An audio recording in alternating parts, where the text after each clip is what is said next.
And suddenly now the camera is shooting from the other side of the proscenium. Suddenly you look right and you see everything that was left. You know the scene where he's like alone for a second in the front of the train and there's the engines going around him? I think we all felt a little like Chris Evans. The world was literally spinning around us.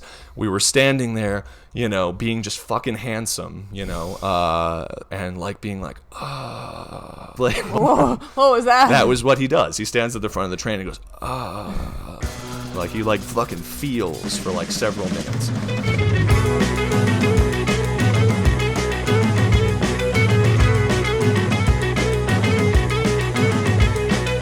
And we're back, everyone, and welcome back to another episode of the Crowded Theater Podcast. As always, I am Kyle. I am Taylor. And I am Cliff. And that is the sound of an airplane passing because it is a very beautiful day in Austin. We have all of our windows open. So, how are you guys doing this week?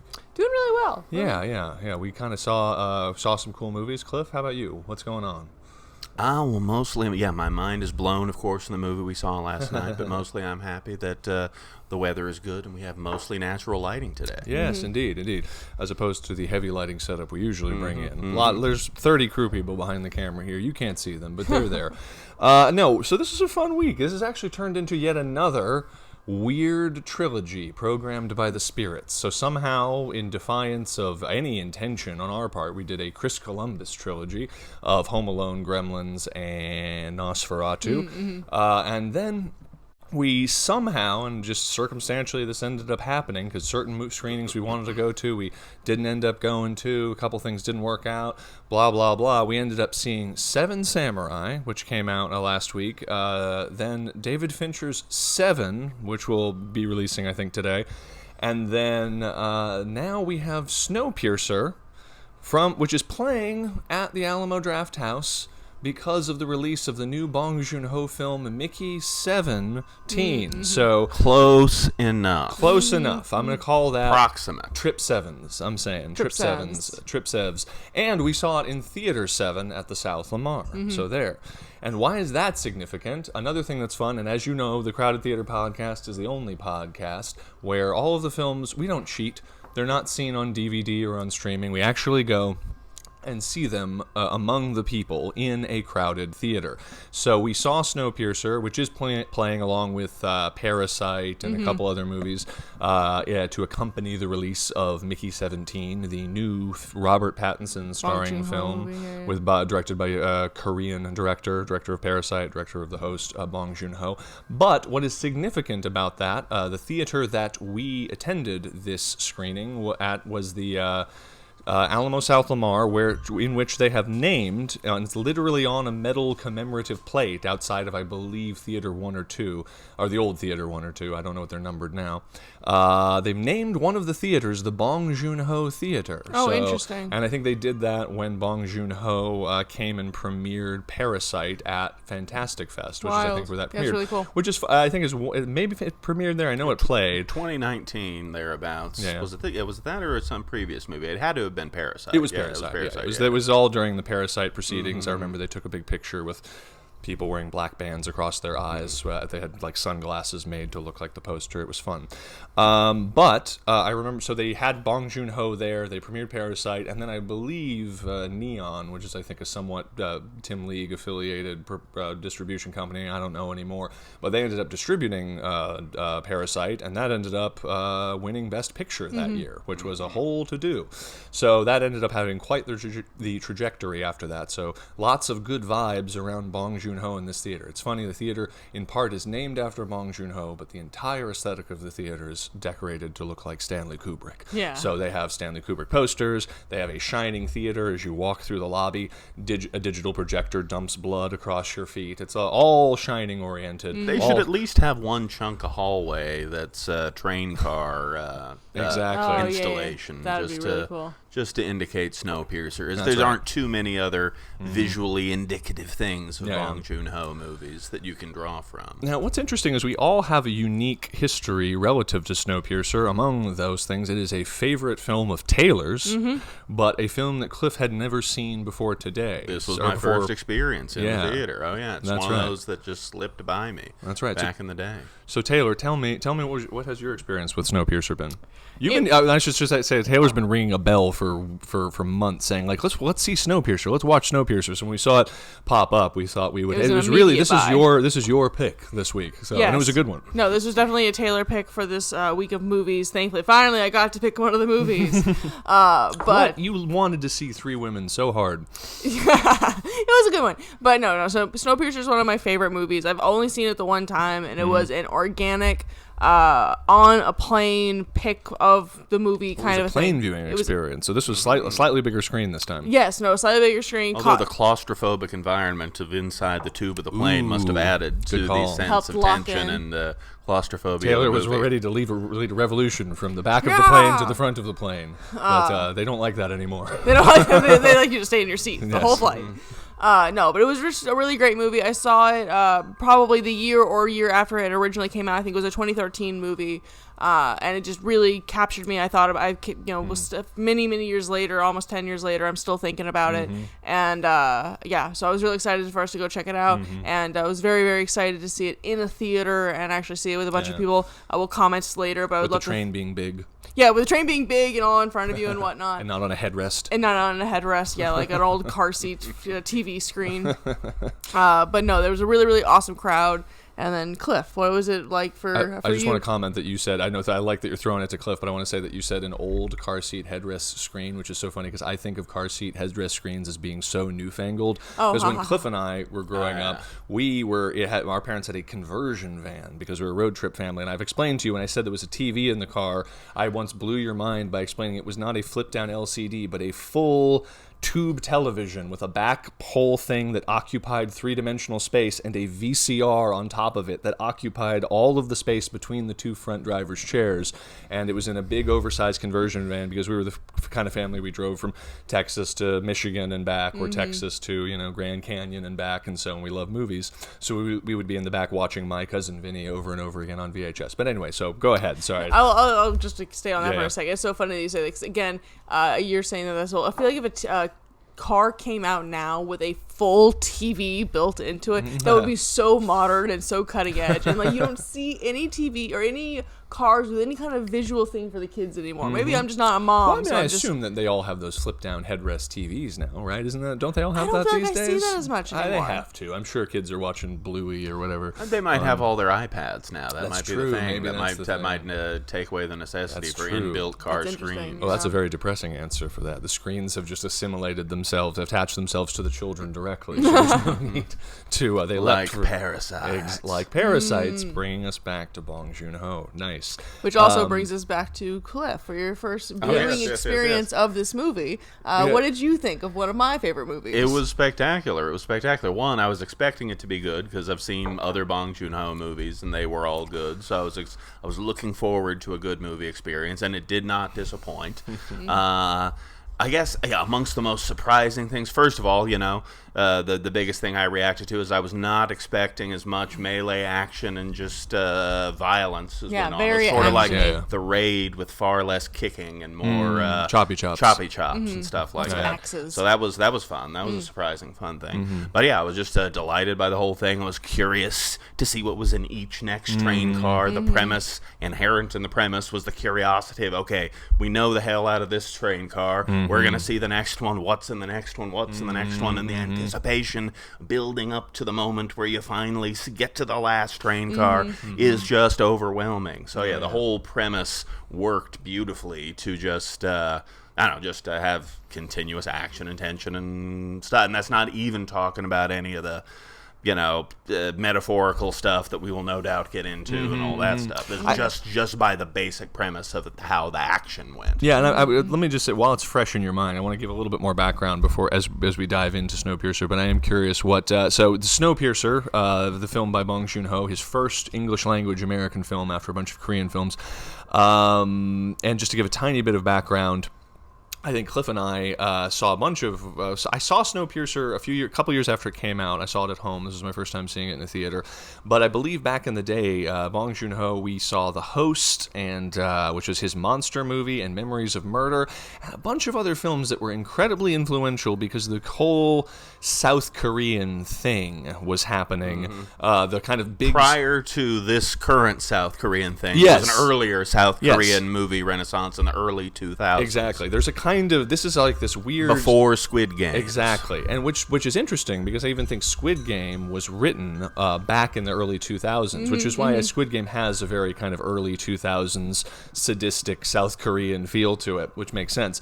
But it's to just give some context. You know, we grew up taking Taekwondo, so we were very aware of South Korea was a country. But then all of a sudden, out of nowhere, Old Boy hit, and then carried with it suddenly all of these other films. And I remember most of these things we rented from the now long since defunct Pedazzo Chunk video store, which also had a screening room, which was the first place I saw Old Boy, long before it was distributed in the United States. We saw it on a Region 3 DVD. And same thing with The Host, same thing with all of those early films by Bong Joon-ho and Chan-wook Park and Kim Ki-duk and all of those movies. We saw those movies and Save the Green Planet. I don't remember the name of the director, but we saw that cold back in the day. And this was during a time when in order to see these movies, you had to buy a DVD player at Walmart and have someone explain to you how to hack it. So I remember the lady at the video store explained to us how to access the programmer's menu on the DVD and set it from Region 1, which is us, to Region 0, which is all region, because back in the day, to limit DVD distribution, so if a film was released in Europe, you couldn't just order a DVD on Amazon.com and then be playing it at home. They literally had limitations by region, and the players sold in each region would only play DVDs from that region. Video games have their own version of that for a while. And so we would hack the DVD player and then get these beautiful boxes of like these South Korean DVDs, which had really awesome. I remember the Old way Boy. fancier box sets and way better art than the American stuff. Yeah. Than the American releases. I remember the Old Boy like Korean release DVD was like exquisite, better than any Criterion DVD. It just looked very beautiful and like textured paper and all this stuff, so that we could play these movies. That and Sympathy for Lady Vengeance when that came out after that, and so that would be that was the context in which we saw a lot of these movies. They were like these rare imports that, you know, like getting like raw cheese or something. Before we get further on, is a Region 3 DVD just a DVD like from South Korea? Yes, or is that like, I don't know exactly how it broke down, but region, I remember because British stuff, like there was British stuff like Shaun of the Dead before it was released in America, and Spaced, the TV show before it was released in America, they had the Region 2 DVDs, which they were, I'm sure, renting very like quasi-legally at Pedazzo Chunk. So we would rent them, and then I remember that Britain was Region 2. Everything Britain was Region 2, so that might have been all of Europe. And I remember everything South Korean was Region 3. But it didn't really matter because you just set the DVD player to all region. But I remember seeing like all these, just renting Korean movies like Taegukji, which was this big war movie, and Save the Green Planet, which is a bonkers movie that we actually saw in a theater recently when it played for Weird Wednesday for the first time in 20 years since it came out. So we were just steeped in all of the, like the most exciting thing, like in the same way, like in the way the French New Wave was inspiring the people in the West who were like, why can't we make films like this here in America? That was the most exciting vanguard of cinema when we were in film school, and we were just had breathlessly excited about making movies. The most inspiring stuff was coming from South Korea. Our favorite, of course, was Chan-wook Park. Loved all of his movies, but always coming in a close second, but never quite getting above him is Bong Joon-ho. But maybe pulling ahead in the last few years. Well, pulling ahead, depending on how you measure it. The fact that he won Best Picture, I'm sure, is for not Best Foreign Picture, but Best Picture, and they certainly made a big to-do about that the year it came out. For Parasite, certainly puts him in a rare league in terms of accomplishments, and Parasite is an exquisite movie. And it's just the kind of thing, it's like Megadeth and Metallica. You know, Megadeth comes out with Countdown for Extinction, and it like gets on the Billboard charts. It comes in at number 3, and they're riding high. I believe Dave Mustaine tells the story in the behind the music.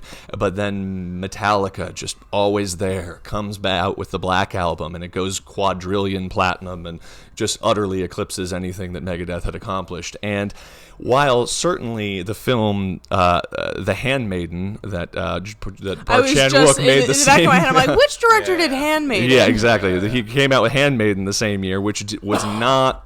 It truly did not achieve the crossover commercial success in the West or the East, probably. Shocking.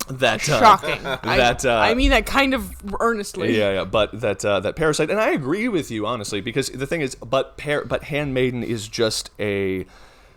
such a exquisitely bravura film. I've seen it like 3 times. I'm still processing it. It's the best film he's made since Old Boy. And you can and this sums up what I'd like to think in my fictional world is the relationship between Bong Joon-ho and Choi Min-sik and Chan-wook Park.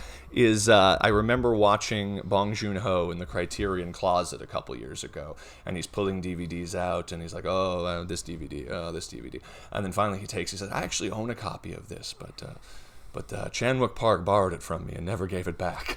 And I just like the idea that whatever Bong Joon-ho's doing, there's just Chan-wook Park there to bully him around a little bit. Oh, you made Parasite. It's a very good movie. But there's no filmmaker that can watch Handmaiden and not be just utterly bowled over by it. And we'll hopefully Handmaiden will play again soon. I hope with all my heart. And we'll get a chance to see it. I actually saw it a year after it came out. I played again. They did a few screenings, but go ahead. No, I just want quick pivot for a movie not seen in the theater, but I feel like the experience of us watching The Handmaiden in our living room, I can't think of another movie watching experience that made me feel like watching a movie when I was a kid again, literally edge of my seat.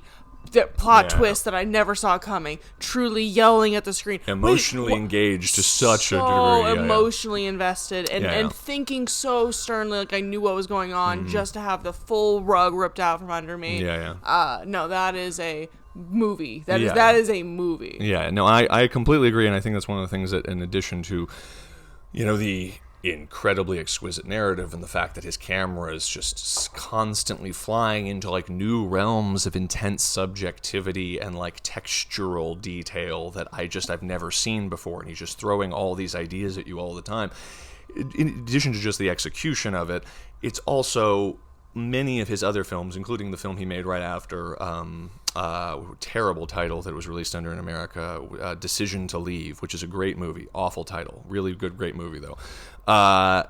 They're more cerebral, they're colder, they're a little bit more distant, whereas Handmaiden is just so warm and pulls you into this love story and pays it off. It kind of feels almost like Talented Mr. Ripley in a way, a film that, except Talented Mr. Ripley is very cold and cynical in how it ends, whereas Handmaiden is kind of incongruous to a lot of other Chan-wook Park movies, very warm in how it ends and all of that. So anyway, we can't talk about Chan-wook Park this whole time, Cliff. No, we should talk about Snowpiercer. But anyway, talk about the great movie that is Snowpiercer. The great movie that is Snowpiercer. So I remember when it came out, for whatever reason, maybe it was because the metaphor of kind of the bourgeois versus the proletariat seemed a little heavy-handed, despite my enthusiasm for South Korean cinema. I was not terribly interested in seeing Snowpiercer. I don't remember why. I just remember seeing the trailer, and I was like, I guess that's where Bong Joon-ho ended up. And then just being kind of indifferent about its release. It came, it went. People recommended it to me. I didn't believe them that it was good for whatever reason, and which is silly. But then I saw it a few years later, finally watched it, maybe by myself, because I know, Cliff, you haven't seen it, and really enjoyed it. Because, and as we'll kind of get into now, certainly the clumsy and heavy-handed kind of Elysium level kind of social metaphor is really just the window dressing. It is the first stage at which we are supposed to engage with this story in caricature, before then all kinds of layers of depth and conspiracy and ultimately our whole conception of what the train is upended, both on a very just literal plot level in terms of, who's conspiring with who's on what side, etc., and in a way that perfectly thematically blows up our conception, where everything, again, it's Snowpiercer. So it is, for those of you who don't know, it is a movie set in a frozen world in the future where man, in his ability, in his foolish, hubristic attempt to cure the world of its environmental ills, decides to fill the atmosphere with particles, C whatever, and we begin the movie. CW7, I think. Oh, CW7. I think what is it? seven, I just want to put. Oh, another 7. There you go. Another 7 popping in there for our weird run of 7s. That's a good point. And then there's a revolt of the 7 in that movie as well. We saw it in Theater 7. We saw it in Theater 7. Yep. It's at least 3 7s involved. Several of those. Yep. But so they released this chemical. So the film literally begins with watching planes distributing chemtrails in the air over the theater, and there's actually something relevant about that to the South Lamar that we'll get to later, but which is the theater where we saw it. So it opens with these chemtrails, and then immediately shows that, of course, within days of them releasing this substance to cool the atmosphere, that of course the whole world froze. Every life on Earth died off, but one man, the ambiguous but powerful Wilfred, head of a international train empire, builds a track going around the world and a sort of perpetual motion machine engine for this train that, so long as it stays in motion, going in a circle around the Earth, they will never completely freeze, and therefore, like an arc, these people will, like an arc going through space or an arc going through the ocean, these people are protected, the very last survivors of humanity, and outside, if they step off the train for even a moment, they will freeze solid, etc., as this is like hyper cold in a way that, blah, blah, blah. So, of course, the main conceit of the movie goes beyond that, in that it is initially appears to be a kind of very heavy-handed and very kind of obvious social metaphor. We have the caboose of the train, where there's a bunch of, people are referred to as, the tail. Yeah, the people who live in the tail section, but it's implied that they're freeloaders, people who poured onto the train. Ticket. Exactly, who essentially stowaways. Yeah. People who poured on in a desperate attempt to avoid freezing to death, but, are basically viewed as not belonging there and therefore treated as subhuman, whereas the people in the front of the train are very wealthy, aristocratic, Hunger Gamesian, people wearing fancy hats. They're like capital type people wearing fancy hats, listening to string quartets, eating sushi, and blah blah blah blah blah. And so the film starts, of course, with our protagonist, Chris Evans. And he probably has another name, but he will be referred to as Curtis. There you go. But being Captain America, literally Captain America, who reluctantly accepts the responsibility to lead that is thrust upon him.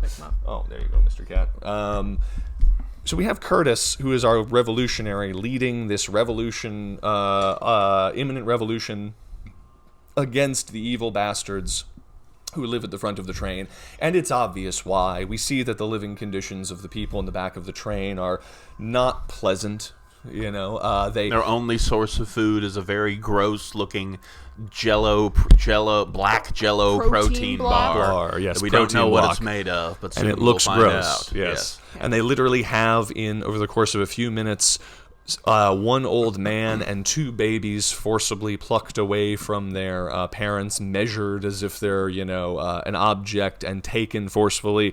People are beaten, they are shot, and then ultimately when one of the fathers, played by the skinny weird guy from, Train Spotting. That guy's from Train Spotting, the guy with the curly hair. That's another Train reference. He was the skinny Scottish guy who's like the fun guy in the movie. Anyway, he's wearing a silly curly-haired wig, and he has a son who's also wearing a silly curly-haired wig who gets taken from him. I love, by the way, just the simplicity of simple touches like that on this movie where, it's very cramped visually.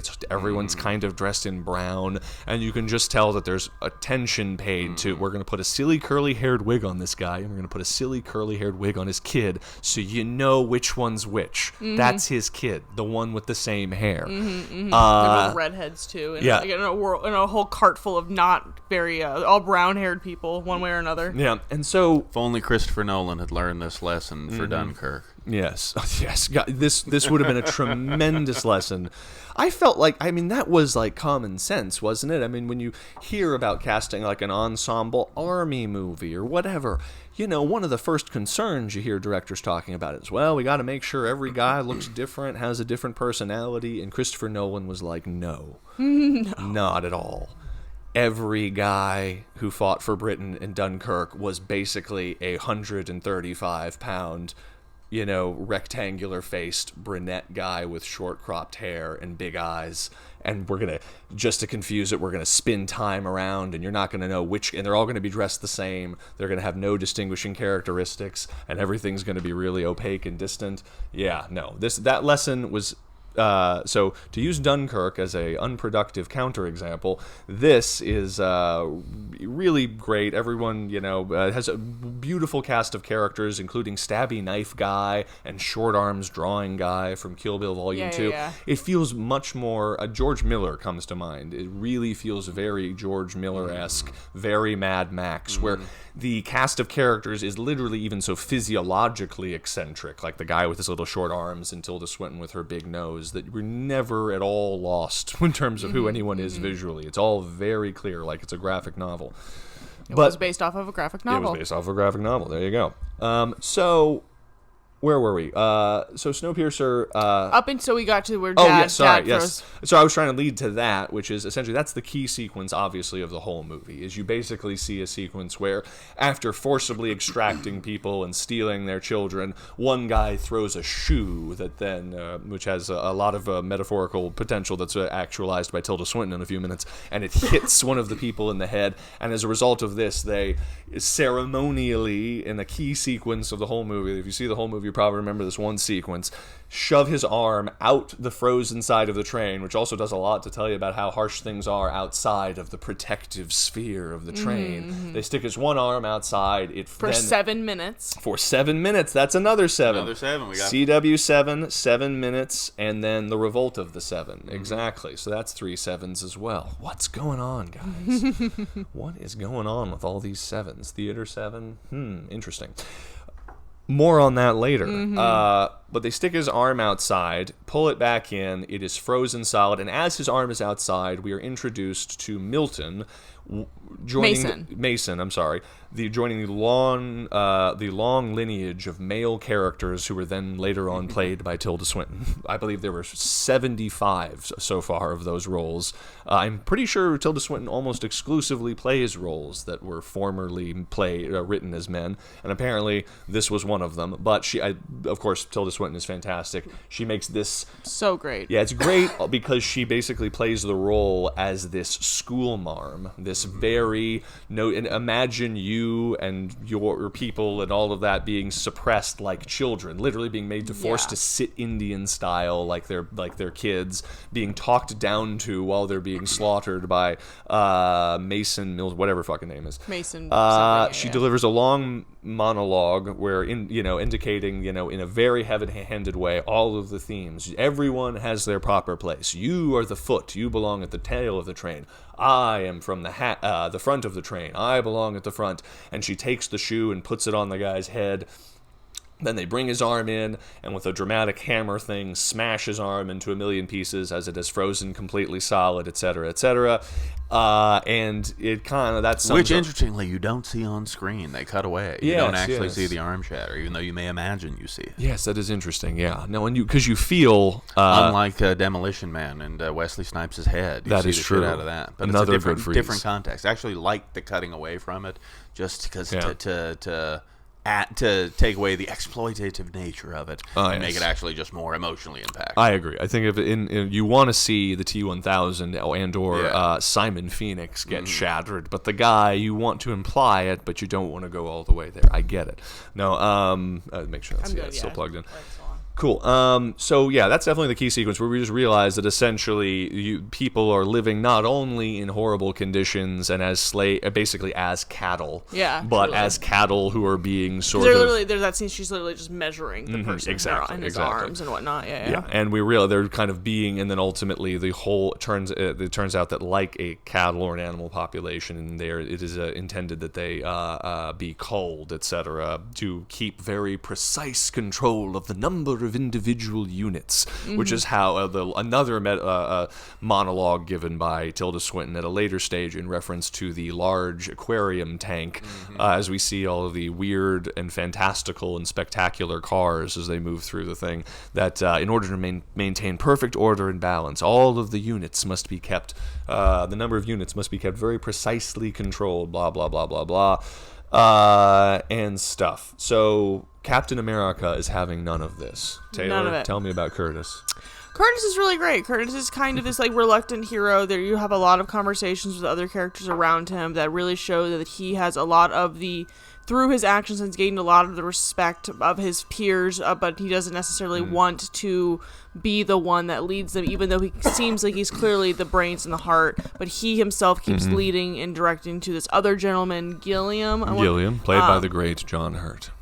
Who is great, I want to, and I'm going to greater talk about this a little bit later in the storyline, but you see this man who was missing a leg and missing an arm, who specifically says early on that he is just a shadow of his former shadow, and he is not, does not want to be the leader, or cannot be the leader of this new revolution, but is kind of the master or the monk or the smart person behind the scenes who has lived a long life, is kind of giving Curtis this information. Yeah, he seems to be the Gandhi-like or Christ-like sort of spiritual leader of the movement, and this is where the whole metaphor seems to be this long continuum, literally linear continuum of a train that is completely linear, and at the one end is extreme privilege and extreme control in the form of Wilfred, who is a very Wizard of Oz-like figure who we do not see, but who everyone is an adoration of, as he is the savior of all people.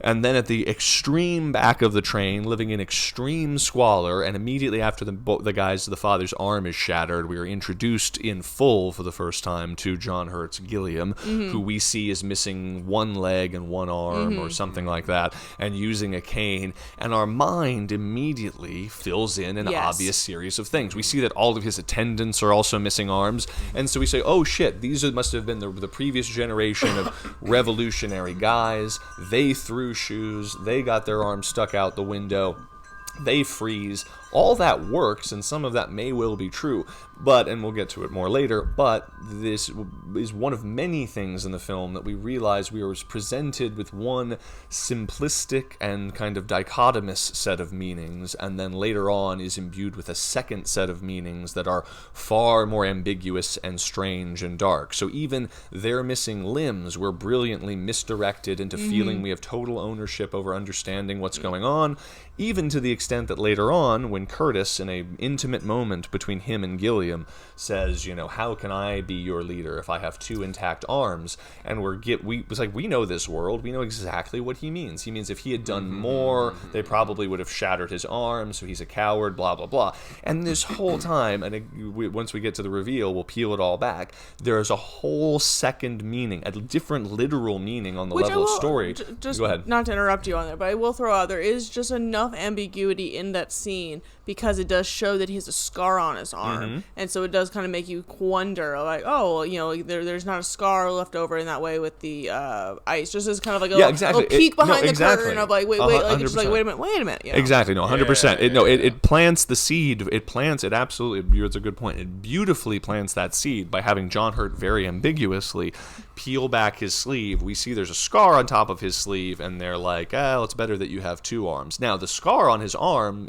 doesn't appear to have anything to do with sticking your arm out a free thing and being whatever. So what is this? We don't even know what that means. Exactly. You think missing finger or something, but no. Exactly. And a big part of this, just to kind of set it up, is that when we're introduced to Curtis, we see a community at the back of the train that is even though they're in squalor, are all aligned. They're not killing each other. They have a common enemy, which is the front of the train, and therefore that is uniting their purpose. We see them working together. People are getting messages. The messages are ending up in certain people's protein bars. Curtis, under the direction of John Hurt, is extracting these messages and delivering them to John Hurt, who's interpreting their meanings for everybody. But the important thing is everyone at the back of the train is now unified. And that's our concept of them, is that they're people who are oppressed, but it's a community, and that's the idea. And within that world, every missing limb is just some violation that's been committed, some transgression of some sort. Atrocity that's been committed against them, and it is a completely closed system, a coherent world of this oppressed community. Later on, when we get to the end of the train, we will realize that that is not always how the caboose was, that came at a certain price, and that accounts for many missing limbs that were not taken by frostbite, but we'll get to more of that later. And that's what's beautiful about this film, is if the film were just that heavy-handed story. I've never seen Elysium with Matt Damon, with like there's a above-below metaphor there or whatever. I assume that's a more simplistic version of the same idea. And if it continued to be that movie, even if it were dramatic and Chris Evans were to rise and he were to smash the machine and do all the stuff, it would be certainly a less affecting, less deep, less smart, less cool movie. What's cool about it is this whole time, textually, that we're building up this idea of the world, it is subtly building a whole second world that is surprising but inevitably peeled back. So they lead this revolution in this amazing sequence where after the guy gets his arm busted and they find out they're getting various messages and bad shit's happening and they're taking kids, they shove a whole battering ram of barrels between a bunch of doors in a really rad revolution sequence. They barrel over everybody, no pun intended, and start kicking asses. Go ahead. I was going to just say, one of the biggest things that they realize is that these weapons that they're being threatened with, these big machine guns, that they're to keep them in line, they, through various subtle observations or listening very closely to the actual workers of the train, they discover that the bullets are extinct. Yes. I think they ran out of bullets with the last revolution. And so once they get confirmation of that, all hell breaks loose for the tail. Yeah, the idea is it's all there's that great sequence where Chris Evans says, I don't think that they show him spying on the guns, that he doesn't think that they have any bullets left, and so that they've just been using these guns to keep everyone in line and threaten them and beat them with the guns, but they have no bullets. And then of course he runs up, and in a way that is, you don't have time to think about the fact that it doesn't make sense because it's so badass, he runs up and puts the barrel to his forehead and pulls the trigger, and it goes click, and he goes, they have no bullets, and he goes fucking, him and Billy Elliot just start kicking everybody's ass. Which, quick side note, with the Edgar character, it is later revealed that he has a full train baby, or I think maybe early on it's revealed he's a full train, he's 17 who has years. an Irish accent. That is a good point. I didn't think about that. He has a full Irish accent. That's a good point. Only. I didn't think about that. This movie is more metaphorical than literal. That's good. I don't mind it. It's fun. No, it definitely doesn't. That is a good point. I didn't think. Honestly, that. It is later on revealed that he is that Billy Elliot. For what is his name? Jamie Bell, the actor. So he has a young face. He played Billy Elliot back in the day. He was the Thing in the last Fantastic Four movie they made, but that didn't do very well. The Trank one. He is supposed to be 17. He looks 35 in the whole. He looks the same age as Chris Evans, and yet he's supposed to be his kid brother or whatever. It's fine. I buy it. I don't. That's fine. I don't need it. It's fine. That's fine. I like Jamie Bell. I'm glad he was in the movie. Yeah. I have no problem with that. But what is the thing? So he. So they smash through, they kick everyone's ass, they start moving their way up through the train, meeting very little resistance initially, just sort of walking their way up the train from compartment to compartment. It's worth getting, it was a side note, what's his name, the Korean guy from Parasite, whose name I don't remember off the top of my head, who starred in The Host and was in every one of Bong Joon-ho's movies, plays the Korean guy in this movie. Who hasn't learned English in the 17 years on the train. No, he has not.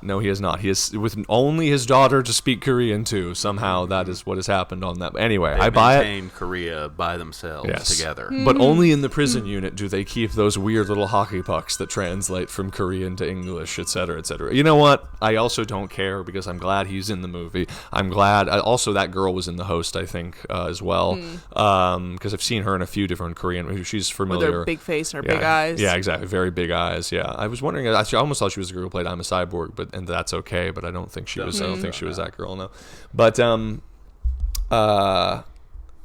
but they grab him, and he's the guy who's opening all of the doors in exchange for drugs or something. Because he was originally, like, I think the designer or the engineer for the doors. Right, And that's he's why they leading needed him, him specifically. Yeah, it becomes relevant deeply later, but either way, it's cool just to see a Korean guy in the movie from And they The pay Host him and with whatnot. his hallucinogenic, uncut, industrial waste product. Drug, which will be relevant later when it becomes a bomb.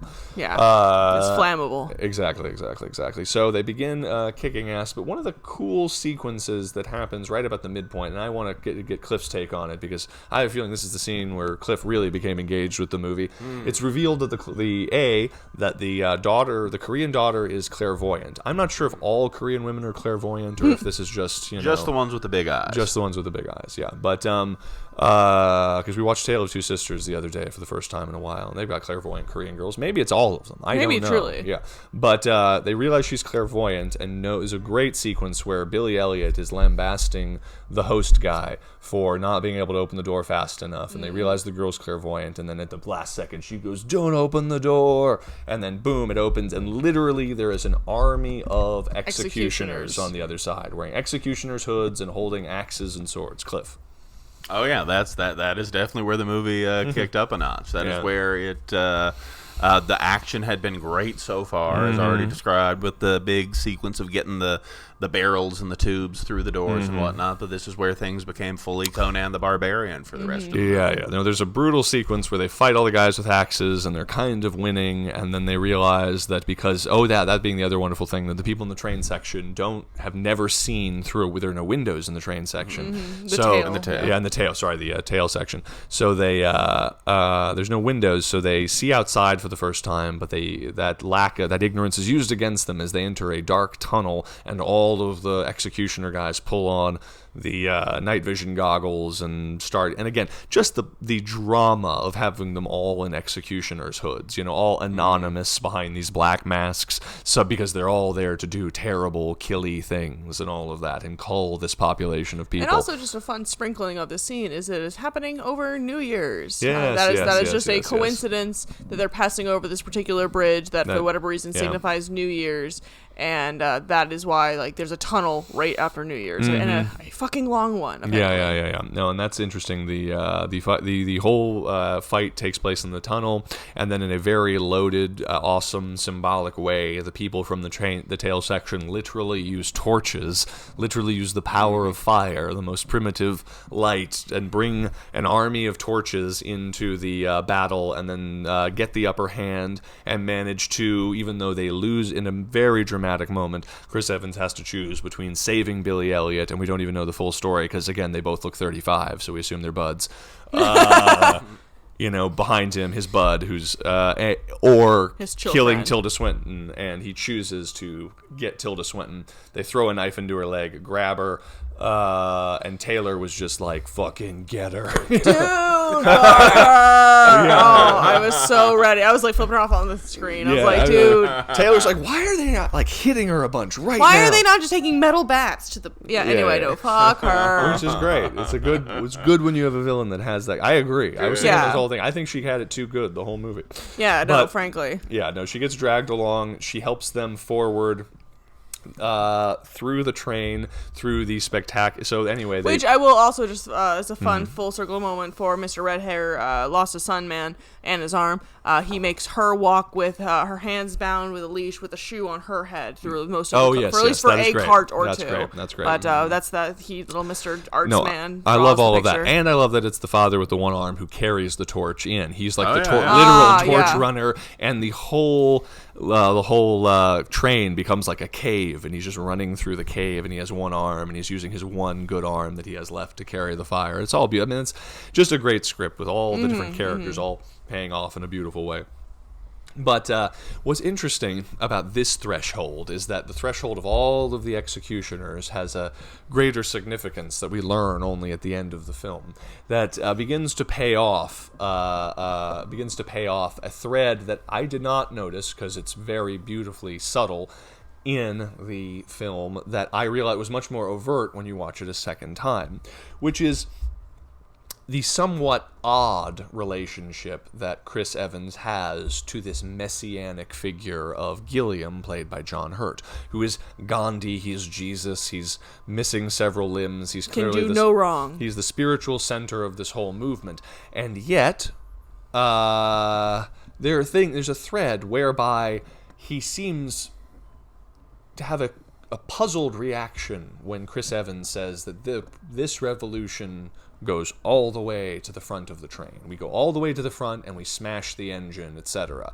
He then later on tells Tilda Swinton, when he was first introduced dramatically picking up the man with one arm, he turns to her and says, "Tell Wilfred we need to talk." And Chris Evans is right there to interpret that through the lens of his very linear and dichotomous view of the world. He's like, yeah, he means we're going to talk at the front, because John Hurt is threatening Tilda Swinton that the revolution is coming to fucking clear them all away and make everything right.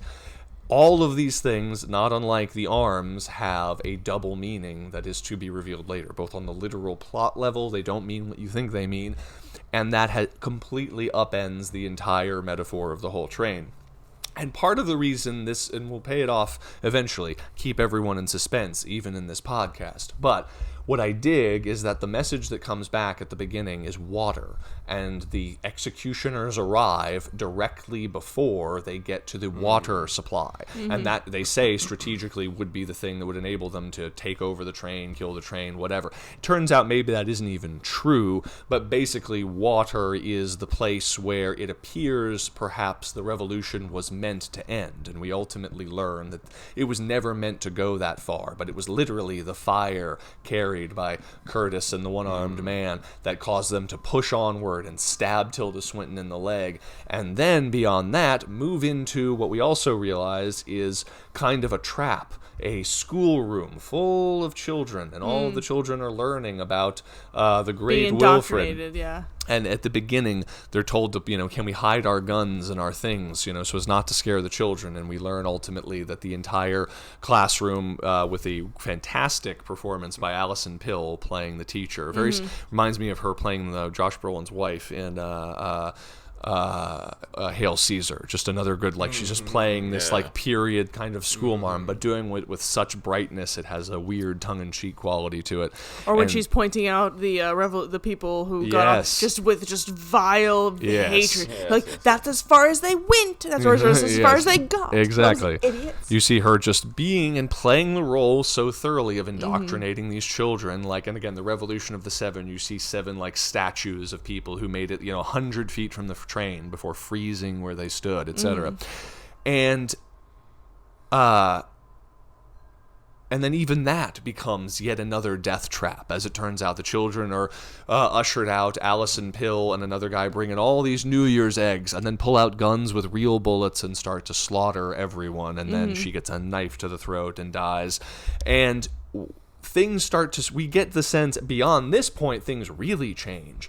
All of a sudden, all of these grubby people with knives and guns and everything are moving through weird, aristocratic cars full of bars and clubs. And before we leave that cart, both in topic and in plot, it is also revealed, at least very quickly, that it is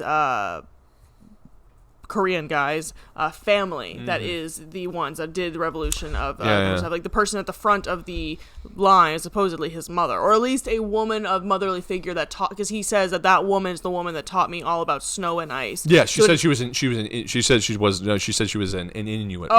Eskimo. Maybe in other words, it creates a whole narrative whereby is doing two, and that's a good point. I'm glad you brought that up, because it's doing two really interesting things, because it's setting up that a whole world you can see. There was an Inuit woman. She believed she knew how to survive in the snow, and versus just being a fucking piece of cattle. And so they went for it, and turns out froze. It was very But cold. the other thing is that it becomes very critical that now this guy, the Korean engineer, doesn't just know.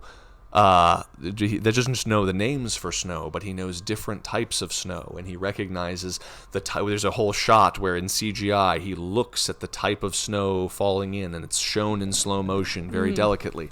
And later on, as he communicates to Curtis, when we get to the very end of the film, he has been watching, ironically looking down at an airplane from the New Year's bridge, slowly being revealed, and he can see, because he's learned from the Inuit woman, all of the snow is the type of snow that is melting and receding and falling back, because he can see, and this becomes very relevant to how the film ends, that things are changing, that there is potentially life possible outside of the train, blah, blah, blah, blah, blah. And that becomes, very key in where we're going in a minute. But as we push forward, and they push forward finally into the point where they're actually fucking with the places where rich people sleep, then all of a sudden we see on a monitor, I believe in the kid's classroom, John Hurt, the Messiah figure, dragged out by some hitman who's worked his way to the back of the train and shot in the head, and he dies. And so now it's all forward. They've lost their Messiah. They've lost the guy who is, the spiritual center of their movement, and they continue to press on. So now Kurtz is officially the leader. The leader of all of them has leadership thrust upon him. And they continue to work their way through the train and do several sequences. And admittedly, what I think is probably the weakest part of the movie is the fights with the weird gray-suited henchman guy in the middle stuff. Yeah. There's the sequence where they're firing bullets at each other at the glass on either side of the train, which I guess has potentially some interesting metaphorical meaning, but just kind of feels... And I think part of the reason, and I'm just saying it, is the guy just... I don't know if it's a choice or if he's just a stuntman who they cast who's maybe not a deep actor. That's more my thought there. Yeah, he's essentially feels like a stunt. I haven't done no research at all on this, but he feels like a stuntman who was cast because it's primarily a heavy role. And he just plays, there's no subtext on his face. And maybe, again, it's a choice, maybe to make him seem like a shark. It creates the impression of the character of an uncanny, like, is this guy a robot? Exactly. Is he a Terminator character? What's going on here? But maybe would have been better if you had someone who had a little bit more performance on the face. It's hard for us to feel anything in that bullet moment or in any subsequent moment because he is a literal blank. It's not even he has a cold stare, but it is a literal fucking blank. And he's wearing a gray suit, so maybe he's supposed to be a robot or supposed to be a shark in metaphor, and it was a choice, and he's actually a really good fucking Shakespearean actor, so I apologize if that's the case, but that is not how it played. And as a result, when he gets up, instead of thinking, like later on in the movie, he gets up again and he's fucking comes back, instead of thinking, oh no, not that guy, my first thought is, fuck, like really? More with this fucking guy? Like, because again, it's hard for me to get engaged with his scenes when there's nothing playing on his face. So, maybe that was a casting thing, whatever. We get through some mid-movie action, which is, again, intense and cool, but probably the weakest part of the movie. And then we ultimately get we can sort of start backing into the end of the movie where we get to insane clubs that they have at the front where we see that the rich people are essentially just smoking this toxic waste drug, chrono, doing mass, just dancing and just essentially... There's like a whole scene of just pools and hot tubs. Numbing themselves, getting their hair done like a weird cruise ship, but it's just... And it kind of has an almost hell-like quality with people just sort of writhing around, all dressed as weird demons. Lots of them have weird wings and other things on their back. And we see as we move through here, Korean guy is just grabbing up all the chrono he can, all of these little charcoal nugs of his drug of choice. And we finally then make it to the end of the movie, which is, just to get into it for a minute, pretty much everybody dies except for Curtis and the Korean dude, and his daughter. And the Korean dude's Korean daughter, who he speaks Korean with for 17 years without ever learning English. But she knows English. That's right. So they make it all the way to the end of the train. They're at the big door, the big W, where Wilfred is on the other side and all of that other stuff. And we enter this train.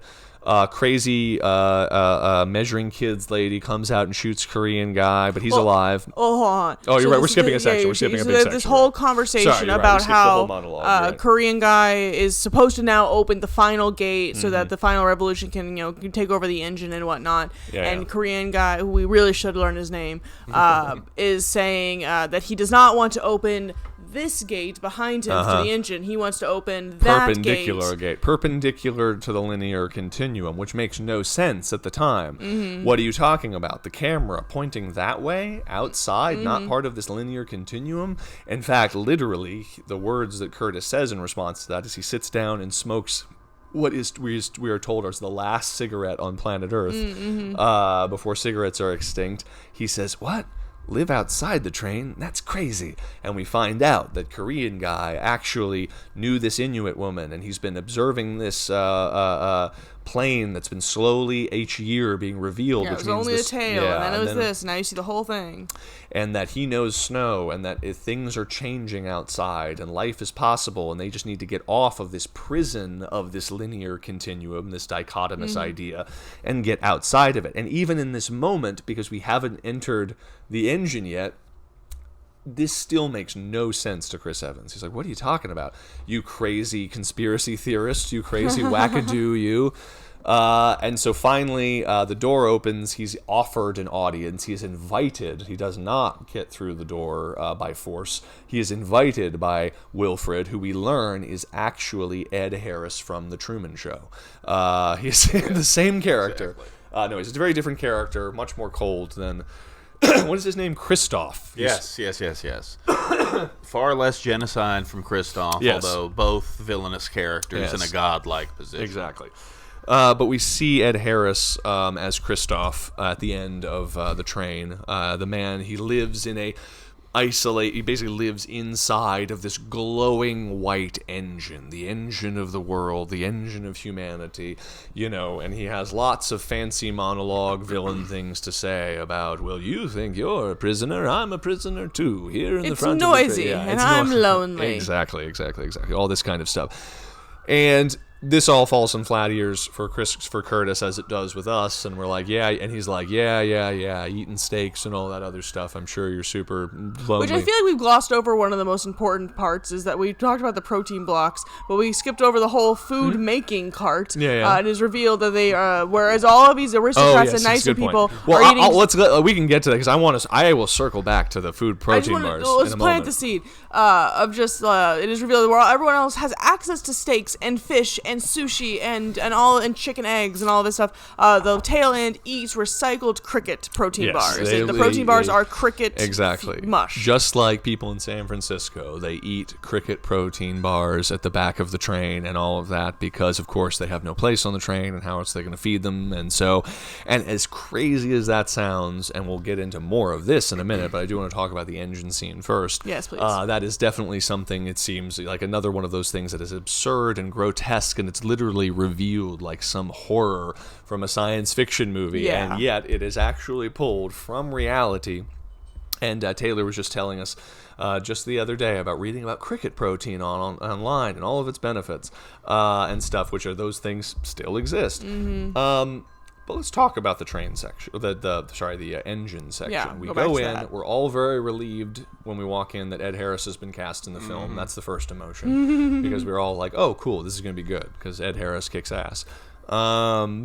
Then, once we get over that, he does his usual "we are not that different, you and I" shit, and Chris Evans gets through that just fine. Then they sit down at a table together, and then he really pulls out the big guns, which is he takes this little plate that says Wilfred on it, and he turns it around, and he calls on a little telephone, and we see that phone ringing all the way back to John Hurt, Jesus Christ Gandhi Gilliam's room. John Hurt, the spiritual center who lives in squalor at the very caboose, the absolute opposite end of this continuum. The furthest point from the train itself is where John Hurt lives, and yet he is connected by a telephone right behind his head, as we see it revealed behind a plate by Scary Bald Killer Guy. We can kind of get into that in a minute. Who calls directly through, who reveals that he and John Hurt were old buds, and they talked for hours and hours every night about all sorts of things, but mainly about how to maintain the balance between the front half of the train and the back half of the train. He was in cahoots with the caboose. He was in cahoots with the caboose, exactly. And the idea that every revolution, the revolution of the Seven, the whatever other uprising, have all, and so it gets worse than just representing the different sides, the different interests of the two sides, but instead that the revolutions themselves were literally contrived out of nothing, including John Hurt instigating them, so as to cull the population down because of limited food supplies. So at various points they realized they didn't have enough food, so John Hurt allowed, and we skipped over Chris Evans' monologue. We have to go back for a second to properly tee this up. Yeah. Have been negotiated to control populations. We do. So why this? And the big thing that happens, the big reveal, before we go in, and we should address this first. The big reveal is, at the beginning of the movie, we see our, Lost Boys in the opening of the caboose of the train. A community of people crawling, Chris Evans is fist bumping a little kid, getting stuff. Everyone knows each other, drawing pictures. It is a community in squalor, but it is a community that is working, that is united by something. And we find out that's not always the way it was at the back of the train. And he delivers a very sobering monologue while smoking the last cigarette in existence, appropriately, about what the hellish state of nature chaos that started. And of course, in case the metaphors weren't heavy-handed enough, he literally is like, bunch of people crammed onto a train car, no water, no heat, no whatever. So, evoking Holocaust imagery, all of that, but basically talking about there was no food, because they certainly didn't have enough food on this train for all of these people who they were not expecting, and so after a certain number of days of starvation, they began to eat each other. Yeah, they picked off the weak. Yes, they picked off the weak, and they started to cannibalize each other and kill each other, and to just go ahead. I was going to say, and one of the best lines, I think, one of the lines that I think about very often, and is that, and spoiler for this, is that his lines is like, one of the things I hate most about myself. Yeah. I want to tee that up, though. Okay, just a teeny bit. please. Because the idea is, the film could have just explained that circumstantially. Everyone was killing each other, so something had to happen so that people didn't just all eat each other and stab each other to death. Something had to happen, and that would be enough. But the film takes it a step further. It takes our hero, our guy who we see like fist bumping a little black kid at the beginning of the movie and bringing all the people together and always thinking about everybody else, and tells us that in the crazy melee that was the beginning of the time on the train, that he starts out by saying there was a man who... there were men who chased down a woman and killed her for her baby. And he says, and he reveals, as you were about to say, go ahead, Taylor. You know what I hate most about myself? The fact that I know what humans taste like, and that I know that a baby is the best. Or, baby tastes best. Yeah, that's the baby tastes best. And then he reveals that it wasn't people, this baby, and was going to eat the baby. And then John Hurt showed up. And John Hurt took the baby from him and cut off his own arm with a knife and said, if you're so hungry, eat this. And they ate and he basically then reveals that it was him who was the one who killed the woman. It was Chris Evans killed the woman. Chris Evans was going to eat that baby. And that it was John Hurt who cut off his own arm to save the baby from, and again, this is also important because it reveals that John Hurt is not a liar. John Hurt genuinely wants to stop everyone from murdering each other and eating babies, and that his solution to this problem is why he is working in cooperation with the front of the train. He is working in cooperation with the front of the train, genuinely cutting off his arm, and as it is revealed, Chris Evans now reveals, other people then stepped forward and started cutting off their limbs and so the whole foundation, first of all, one of the moral foundations of the movie was seeing this horrible sequence where the guy gets his arm frozen off,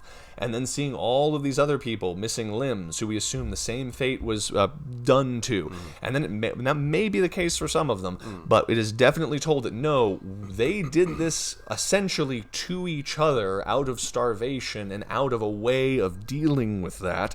And then right after that, as people were literally hacking off their own arms to save babies, that the protein blocks showed up. And then the protein blocks, was just enough to get people to not eat babies. And then they've lived in a kind of harmony ever since, with John Hurt as their spiritual leader, aligning them and organizing them in various revolutions against, in this war against the people at the front of the train.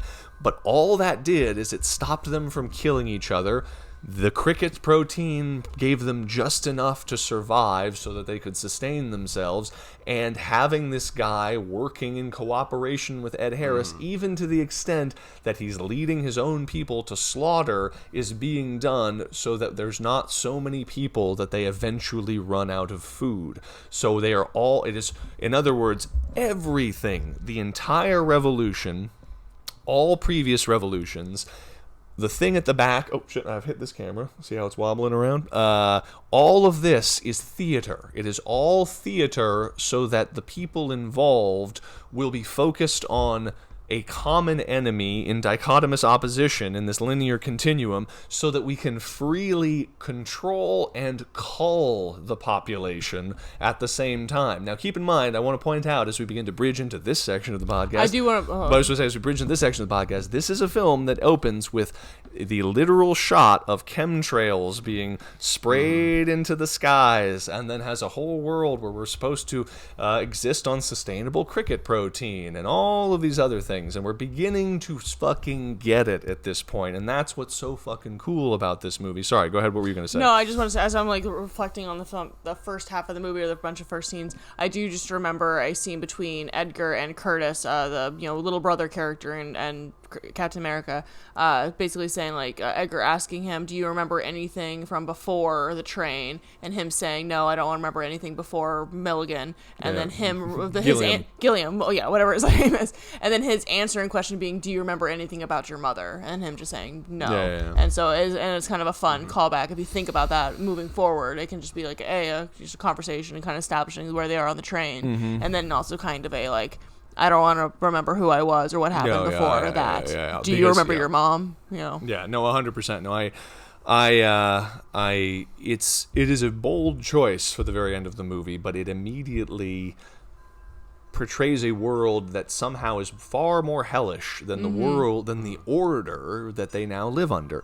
So now we are in this legitimately ambiguous place going into the end of the movie, and that's what makes the ending of the film so thematically resonant, what makes what the Korean guy introduces about getting off the train such a big question, is he realizes that there is not the like most of us in our lives, politically or in other issues or whatever, believe that we're on the side of right and then there are other bad people on the side of bad. And as so long as we can defeat those bad people, then good will out. And in so many things in our culture and in politics and in everything else, we realize that we're kind of on opposite sides of a contrived dichotomy that's just there so that populations will fight with each other and ignore the fact that, global war machines are extracting trillions of dollars from the planet, etc. And not try to break the machine or go off the track. Exactly. Is the main thing. And not try and break the machine, keep the machine running, because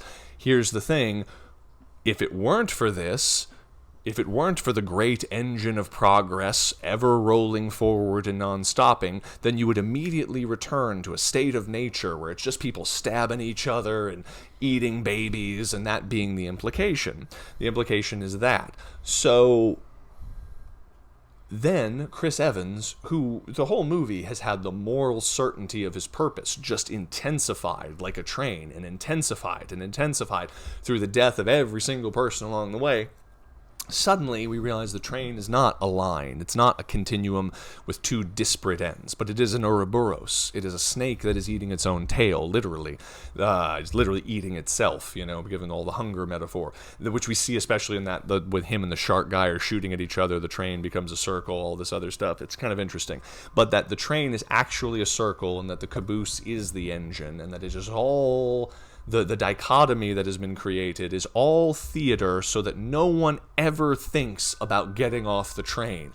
It had never occurred to Chris Evans to maybe think about getting off the train until Korean guy literally points at a side door for the first time in the movie. It's a door, but it's also a gate. Exactly. And he even says, it's been frozen over for so long, it may as well be a wall, but it's also a gate. And he has been opening these gates. And even Chris Evans' mind, which is still all about going linearly forward and smashing the engine, tells him he's crazy. You can't survive outside the train, which means Chris Evans, our hero, our baby-eating hero, does not know at the same time, doesn't know he is also brainwashed. He is a cog in the machine.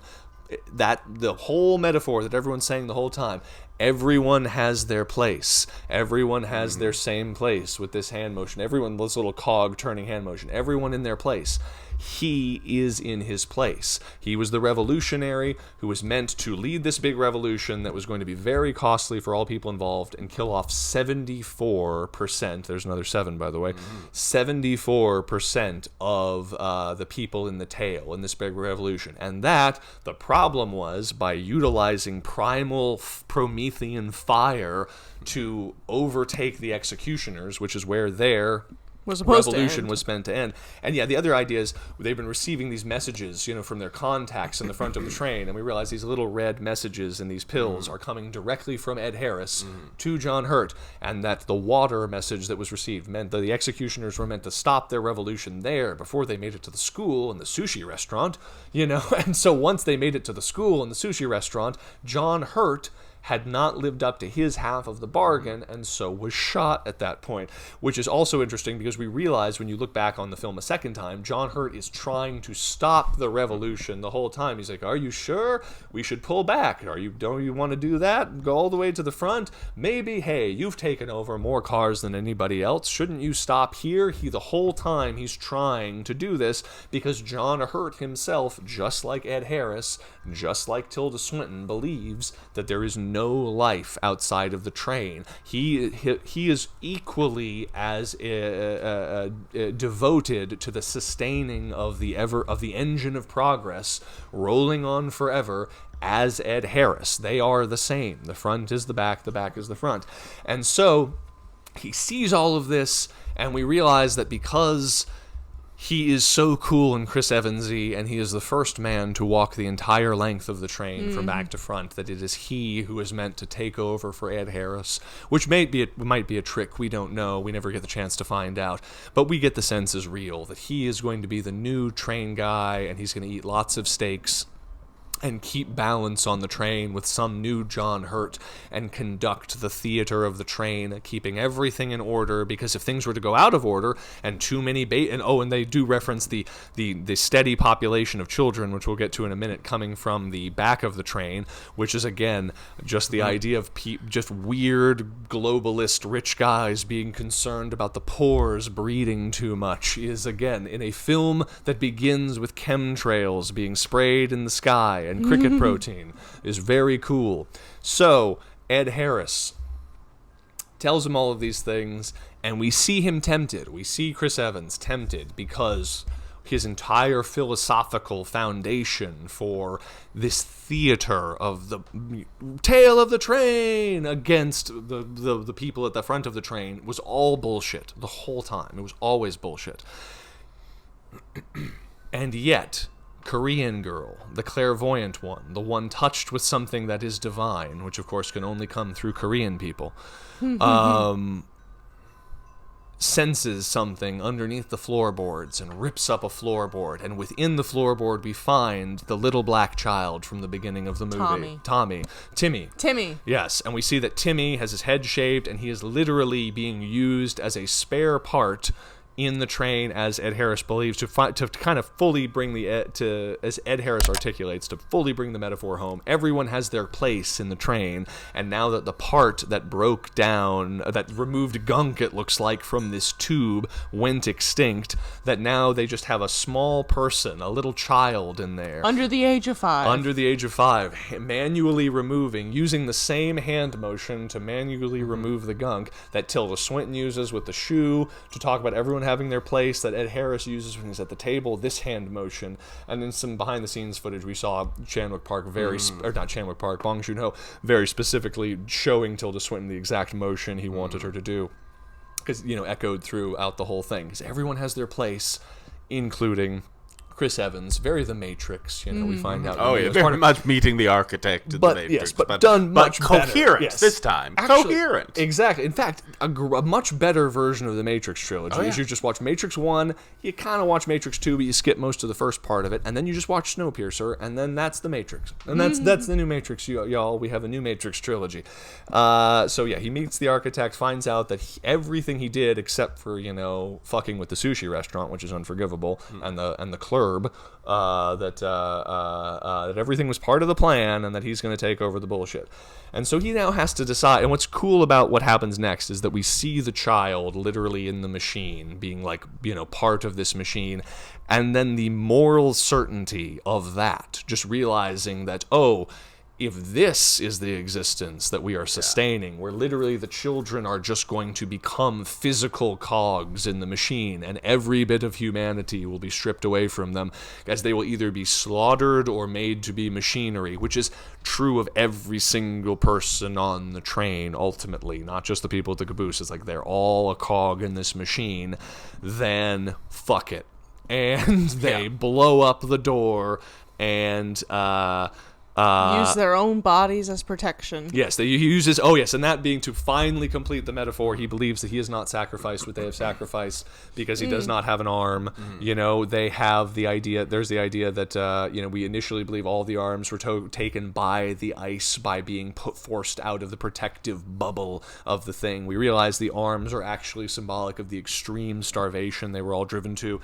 Hence That's why the he scar. had the scar. Exactly. He tried, says but that couldn't. he tried to cut off his arm but couldn't. He is this character who believes he has committed the ultimate sin, and what's actually driving him forward in the train is redemption, but he has not redeemed himself because he cannot make this ultimate sacrifice.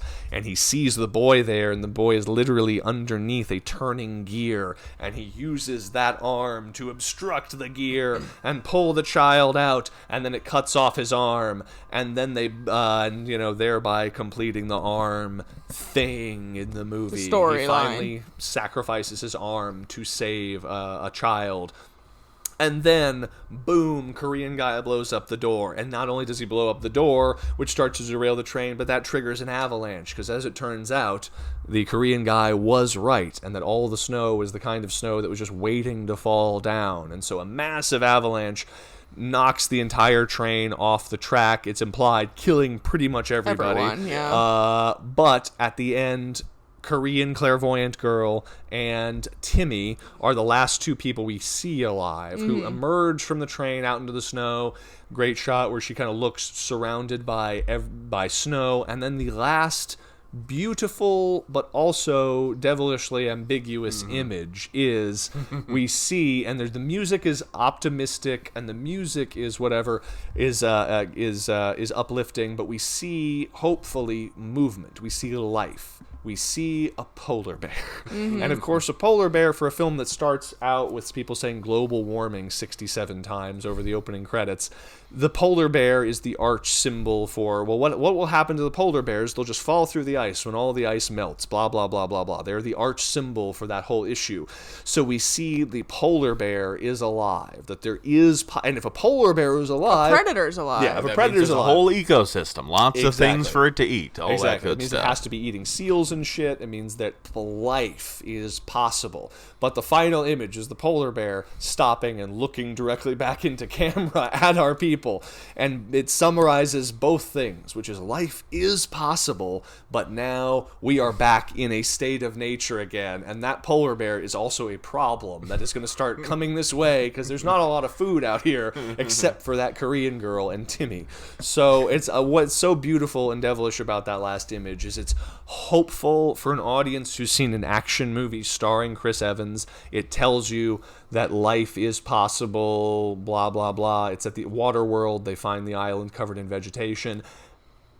And yet it's a polar bear at the same time. And so they, in a way, have been plunged back into the food chain. And what was this train but a food train, Cliff? Wow. There we go. I'll tell you what. Snowpiercer. They just stepped out onto a bigger train. Exactly. The world is a train. The train is the world. Which is what they say literally 47 fucking times. The train is the whole world. The whole wide train. Yeah, it was kiss me like, and the whole wide, which also I think is really just silly and fun. But then he was like, "Can I have the whole wide train? Yeah. I want the ball, just this weird ball of socks and lint and soft things." Well, but they didn't have a ball. For sure. But it's just cute. Yeah, and again, all of those moments, which are so beautiful and so, in a save the cat-like way, get us on board with Chris Evans as this guy, and yet even that has all of these double meanings and is ultimately going to be ripped away when we realize that he himself is just looking for redemption from his fat bastard-like baby-eating past. Yes. And so and that the harmony of them not eating babies was literally brought about by Ed Harris and John Hurt convincing them that they're all in it together and creating this theater, blah, blah, blah, blah, blah. Man, they threw together that cricket churning machine fucking fast. Sure Good for did. them. Good job, Ed Harris and John Hurt. They did. And so it's one of those things where, obviously the metaphor is the very heavy-handed metaphor at the beginning speaks to the idea that, okay, the train is the world is the train, there are the haves and the have-nots, and it's all very linear. There is up and there is down, and they are very far from each other. There is left and there is right, very far from each other. And if you really want to get into the formal stuff behind the movie, I strongly recommend y'all can all watch the Every Frame a Painting video that was done many, many years ago, I think on Snowpiercer. I probably showed it to you. Maybe, I'm sure. Too, that shows that the film does very strictly shoot from one... It doesn't really do it strictly. It actually breaks it a lot in the early sections of the movie. But especially during the linear revolution sections, the movie is shot almost entirely from one side of the train. That is to say that the axis of our eyes, where our eyes are looking in the frame, is never turned around. So we're never shooting from the other side of Chris Evans, where when he looks to his right, it's the caboose of the train. We're always shooting from a side where when he looks to his left, he's looking at the caboose of the train. When he looks to his right, he's looking... I might have this backwards, but you get my I basic think it's point. backwards, but the Whichever same way, point taken. But yes. point taken. It doesn't matter which way you're viewing it from, stage left or stage right, or his subjective stage left or stage right. It doesn't matter. It is always continues, which is just good filmmaking in the sense that even James Cameron talks about. He says that what makes modern action, like car chase sequences, often so coherent is there's no respect for just shooting from... incoherent is there's no respect for shooting them from one side of the axis. And if you look at Terminator, like the crazy action sequences at the end, the crazy motorcycle semi-truck action sequence, they move from side to side on the axis, but they don't do it with individual edits. They will shoot a sequence from one side, then they will transition and shoot a sequence from the other side so that you can feel that everything's going in that direction. So for the entire movie up to this point, in a way that grounds this whole metaphor that exists textually into a cinematic conceit that in a way is brilliant and is almost as, I don't want to say gimmicky or contrived, I'm trying to think of better, almost as conceptually on the forefront as Here, which we talked about a few episodes ago, where the camera is the timeless perspective of God. The caboose is screen left. Exactly. The head of the train is screen right. Exactly. The left, the right. The left and the right. And the two things don't mix, and one is in one direction and one is in the other direction. The left and the right are oh so far away from each other. And what we ultimately learn is the entire dichotomy of red versus blue, left versus white is a bullshit football game meant to distract us from a war machine, a technology machine, some kind of a medical machine, which you read also that in the to add in metaphors upon metaphors, in addition to the cricket proteins and all that in the graphic novel, the front of the train is using a virus and a disease to cull the population. That's another thing happening in the OG French graphic novels. Upon everything else that's happening, there's also a man-made virus that has been implemented to help control the population. Man, if only Snowpiercer the movie had incorporated that, they'd have called everything perfect. And what's funny, and this is, I want to bring something back, because I want to bring something back here. Because the cool thing is that visual metaphor finally inverts at the exact moment that we see Ed Harris reach for the phone, or he explains. He even, just in case Chris Evans thinks he's lying, he even shares that line that John Hurt shares intimately between them. Better to have two arms to hold a woman with. It's just what he says to Chris Evans. It's just like Gilliam told you. It's better to have two arms. So he knows that Gilliam and him were really talking to each other. He's not lying. Why would he have shared that with him otherwise, etc., etc. The camera finally comes around to the other side, and then we see that left is not left and right is not right, but visually, for the first time in the movie, left becomes right and right becomes left, which is a very interesting thing to watch, not in 2013 when the film came out, but now in 2025, in a time when everyone's talking about political inversion going on. There's all sorts of political issues that are suddenly inverting. There's all of a sudden, right-wing people are advocating for free speech, and left-wing people are advocating that we trust pharmaceutical companies, and weird shit that we did not anticipate. And this, I didn't tell either of you guys about this yet, actually. But that actually, it reminds me of something that has to do very specifically with the theater in which we saw the movie on this Crowded Theater podcast, which is funny. Is that theater, the South Lamar, in fact, I'm pretty sure it would have been the old Theater 1 or 2 at the South Lamar. It may have even been in the Bong Joon-ho, what is now the Bong Joon-ho Theater, Cliff. Mm-hmm. When I was a waiter at the Alamo Drafthouse way back in 2005, 6, something like that. Mm-hmm. So 10 years or so before Snowpiercer came out, I was a waiter at the Alamo South Lamar for a couple of years. It was a great time. The old Theater 1 or 2, which is now the Bong Joon-ho Theater, used to host all kinds of events because Alamo rents out theaters for events, and so people will screen their own movies, talk. We had a friend who rented out a theater to get married in the Alamo Drafthouse, and one of the regular clients back then who rented out the theater was Alex Jones. And Alex Jones, I remember I would come in serving drinks in the theater, and I had no idea who he was. I'd actually already seen him in Richard Linklater's Waking Life, which we'll get into in a moment, which I actually literally came to film school with like a DVD copy of Waking Life under my arm because I liked the movie so much. And one of the first things happened when I came to Austin was I saw Richard Linklater speak, being interviewed by John Pearson, who I didn't know then at the time, on stage at the Jester. And I got him to sign I literally brought my copy of Waking Life with me and got Richard Linklater to sign it. It's up there on that shelf somewhere. So I'd seen, without knowing it, I had seen him in that movie, but I had no idea that this was the same guy. And he would be kind of he would be at the microphone, kind of like a pulpit, just talking about globalists and fucking they're gonna take over the world and all, and I had no fucking idea what was going on, but I knew, and what was very clear is that George W. Bush was president, and that this guy, Alex Jones, hated George W. Bush and thought he was a criminal and a war criminal and a crook and was, leading a machine of slaughter throughout the world. Which is why Alex Jones at the time, and up till fairly recently, was perceived as left-wing. Exactly. As a left-wing conspiracy theorist. Do you see where we're going with this? On the left side of the train, I've hit the camera again. On the left side of the train, we have all that. So I was there.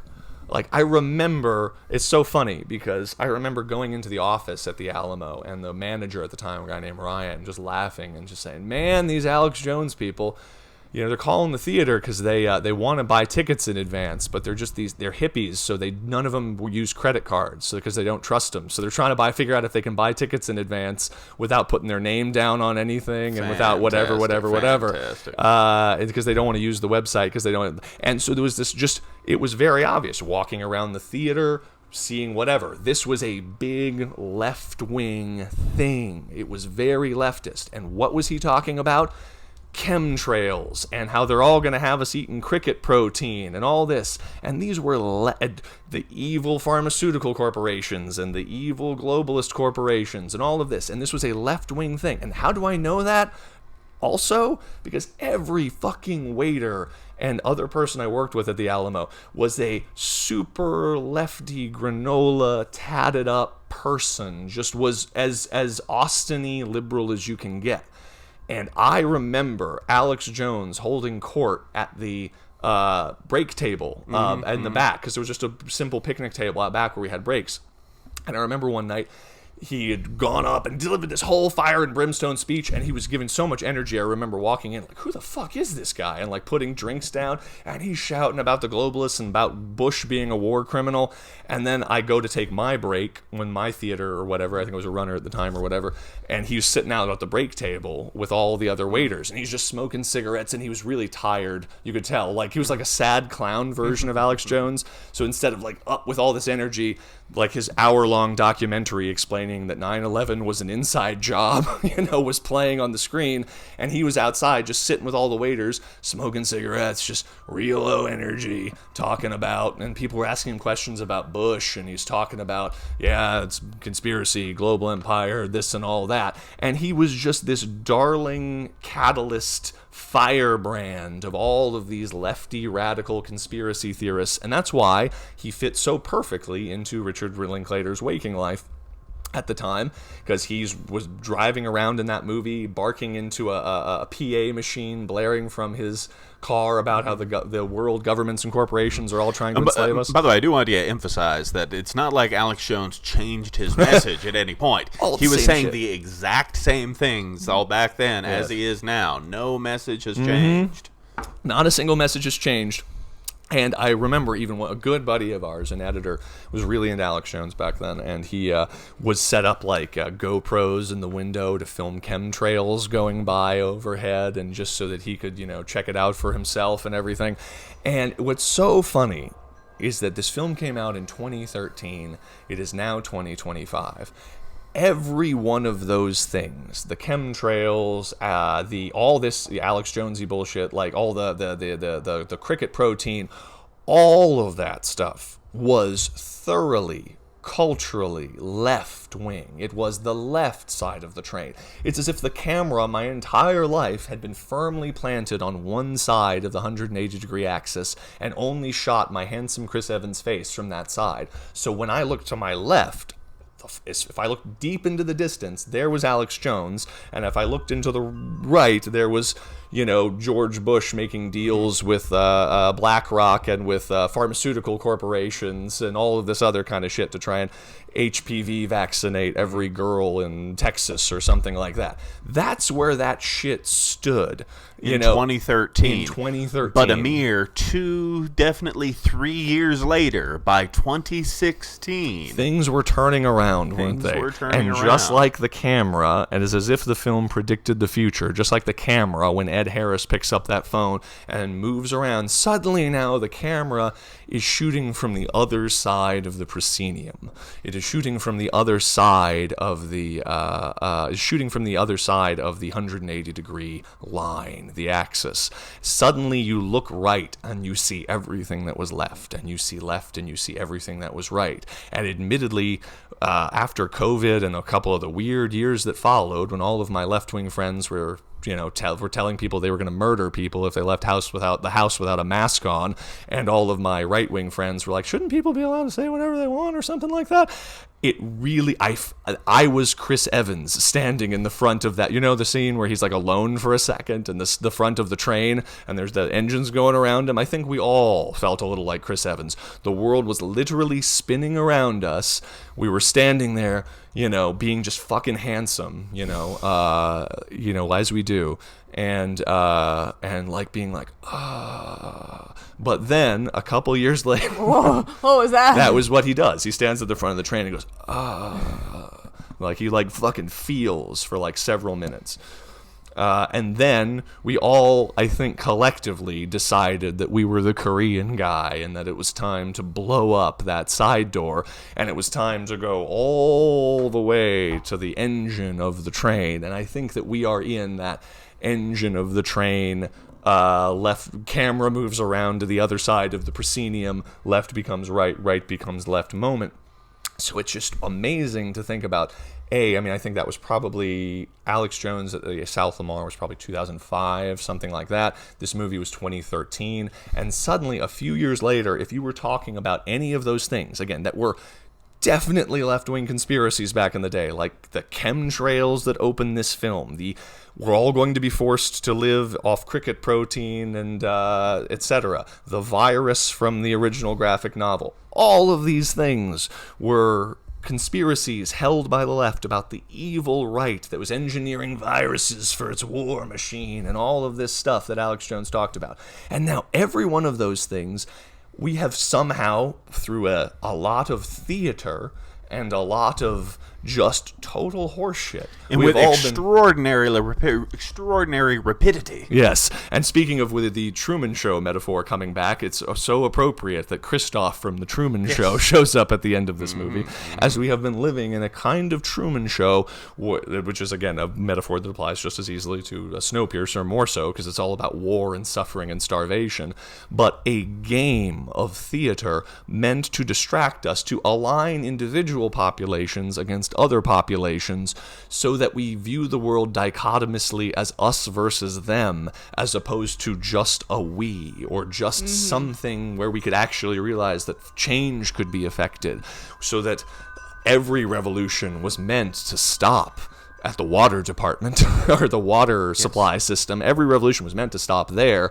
What happens if we go all the way, and as Chris Evans says, pull it out by the roots? And that's what we're finally seeing now in 2025, is all of those things in the same order they happen in the last 15 minutes of Snowpiercer have played out in reality across our lives. That is to say, the sudden inversion of right and left has happened, and then the sudden decision that, we can't fight this out within the dichotomous right and left thing that was being used to ensnare us and enamor us with theater all of this time. We can't do that anymore. We have to literally throw it all away and start over with something new. And we are watching each of those steps happen now. So the question is, do we keep the train on the tracks while we're doing this? Or is it all going to go off the rails somewhere and stuff? So anyway, so yeah, in that way, a prescient film, anyway, it's a good movie.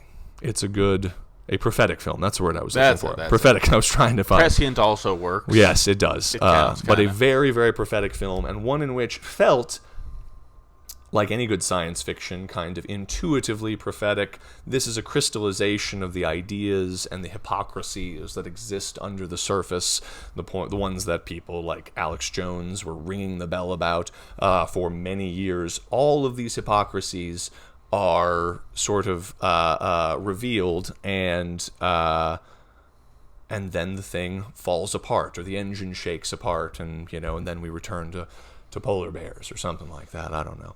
Anyway, I do love, by the way, the idea that Tilda Swinton and all of the people who represent extreme order, all of the units, all of the engineering, all of the stuff that goes into it, are precisely the same people who it is implied, I'm sure, said that they had calculated everything precisely so that the shit that they were going to drop into the atmosphere was perfectly going to combat global warming and whatever. Because this is not a natural disaster. This is entirely man hubristically playing God. And so really what we're saying is that Korean guy is Alex Jones. Is a Korean guy is Alex Jones. And that is truly an apt metaphor, because we are following Chris Evans, our rugged, terribly handsome, like, left-wing hero the whole time, who's going to Luke Skywalker smash this evil war empire, blah, blah, blah, blah, blah, only to realize that both of them are marionettes dancing at the end of strings, and only Korean Alex Jones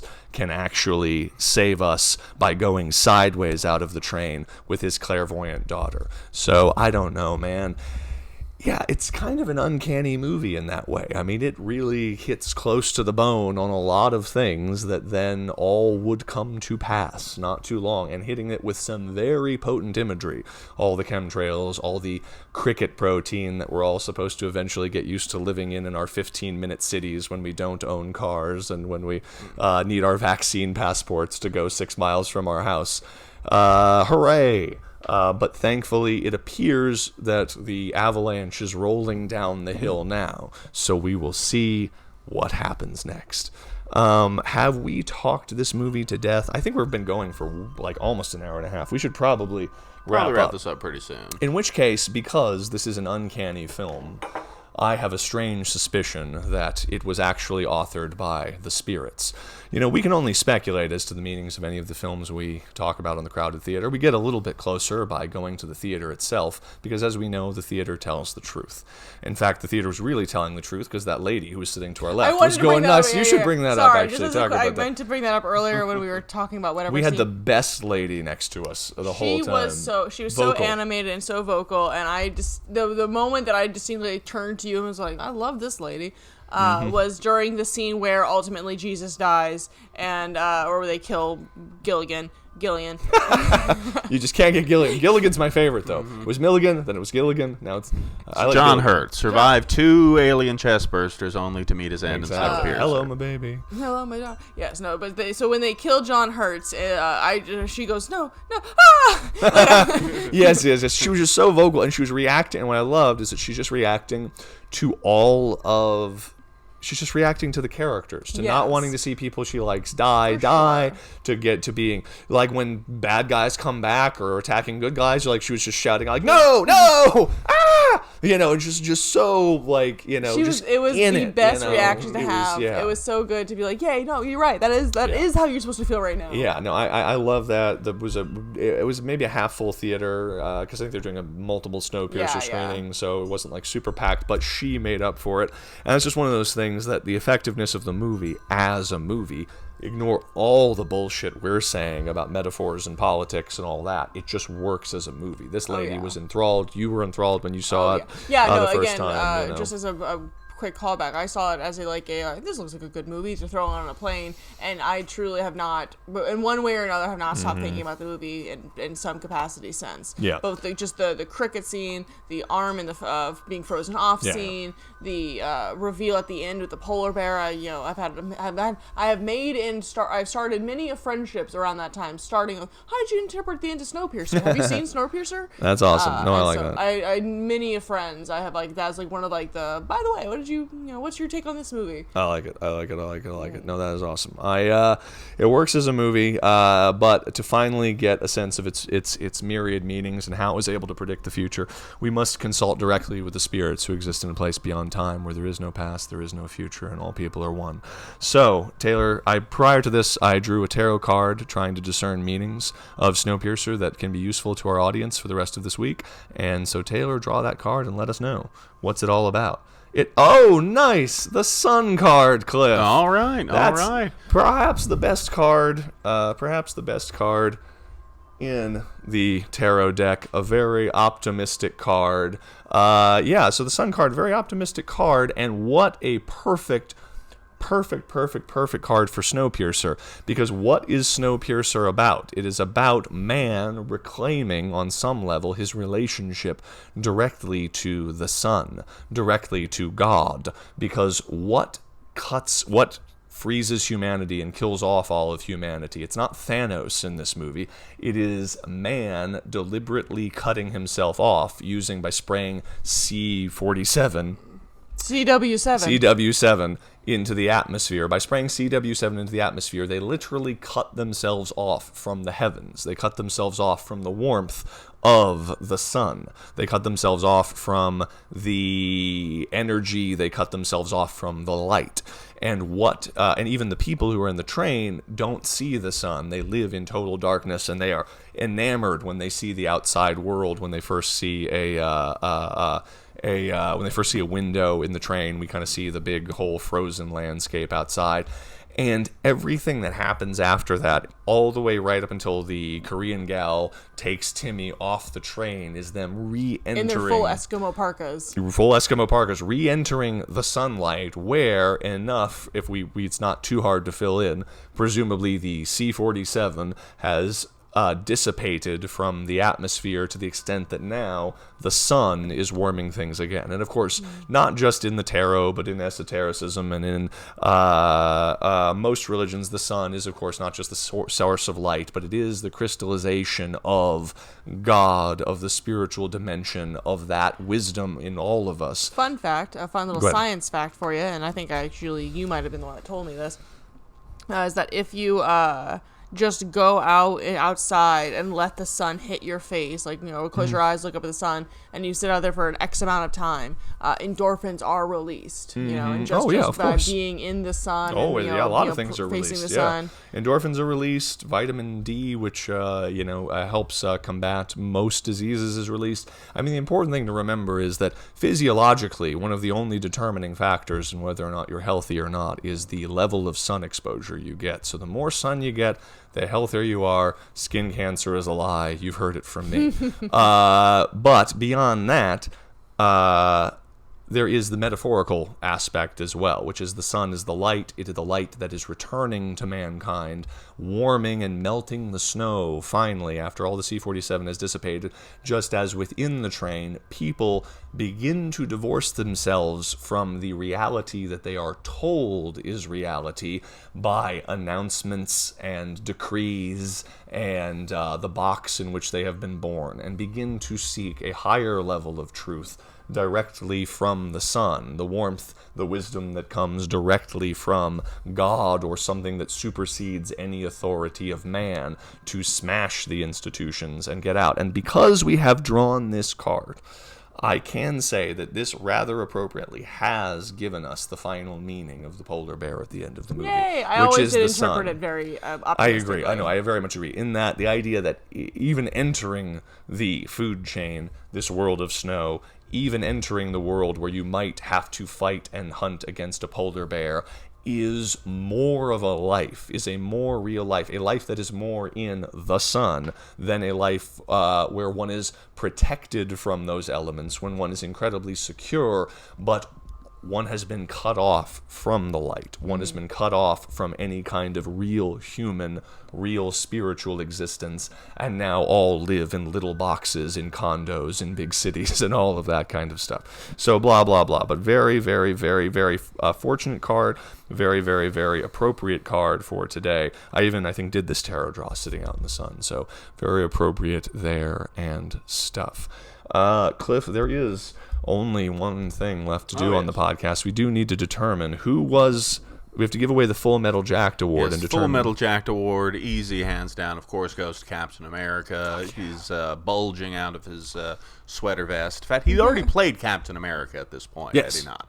Yes. Captain America 1 was like 2010, maybe? something like that. So, yeah, so he had still retained that Captain America size, was contractually obligated to do so, no doubt, for the duration of his reign as that character. He had great pec mass. It's not on display in this movie, but we saw it in Captain America, so we know he couldn't have possibly lost all of that pec mass by that time. He had to go be an Age of Ultron and throw a motorcycle at somebody like 6 months later, so no doubt he was thick underneath that coat.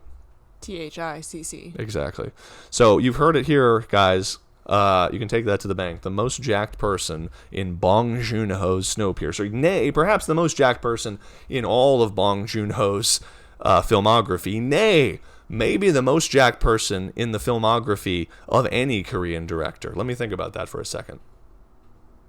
Anyone throw out a bodybuilder or a wrestler? There are bodybuilders in Japanese movies, but there aren't a lot of bodybuilders in Korean movies. I can't think of a jacked guy in a Korean movie. Can you think of a jacked guy? Nothing comes to mind, no. Is there a jacked guy in Squid Game anywhere? I don't think there is. There's the bully dude that sassy girl takes mostly- down with him, but he was more just shoulders and big head. He has a big head. Yeah.